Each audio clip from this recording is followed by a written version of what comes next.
Hello বন্ধুরা, কেমন আছো? মনীষ ব্লগে তোমাদের সাথে শেয়ার করতে চলেছি আজকে জ্যান্ত শোল মাছের ঝোল। তো দেখো আমি কীরকমভাবে রেসিপিটা তৈরি করছি। তো মাছগুলো আগে ভাজা করে নিলাম। আমাদের মাছটা অনেকটাই আনা হয়েছিল।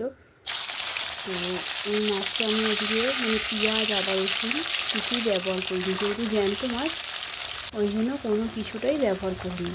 তো মাছটা আগে ভেজে নিয়েছিলাম। ভেজে আমি আলু, কাঁচকলা, টমেটম এই 3টে সবজি দিয়েই ঝোলটা করেছিলাম। তো পেঁপে দিতাম, পেঁপে দিলেও ভালো লাগতো যেহেতু জ্যান্ত মাছ, কিন্তু আমার পেঁপে খাওয়া বারণ, ওই জন্য জিরে ফোড়ন দিয়ে আমি আনাজগুলোকে ভেজে নিলাম। তো ভাজার পর নুন হলুদ দিয়েছি, নুন হলুদ দিয়ে একটুখানি চিনি দিয়েছি কালারটা হওয়ার জন্য, স্বাদটাও হওয়ার জন্য। তো একটু ভাজা ভাজা হলো।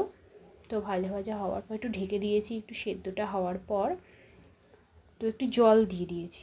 ঠিক আছে, জল দিয়ে ফুটবে, আবার ঢেকে দিলাম। তো ঢেকে দিলাম, দেখতেই পাচ্ছ তোমরা ফুটছে। হ্যাঁ, তোমাকে একটা জিনিস বলতে ভুলে গেছি তোমাদেরকে, সরি। তো জিরের গুঁড়োও দিয়েছি, আমি একটু ধনের গুঁড়োও দিয়েছি। তারপর ঝোলটা যখন ফুটলো মাছটা দিয়ে ঢেকে দিলাম। তো দেখো মাছটা ভালোই ফুটে গেছে, আশা করছি হয়ে গেছে, আলুটা সেদ্ধই হয়ে গেছে। তো নামিয়েও ফেললাম।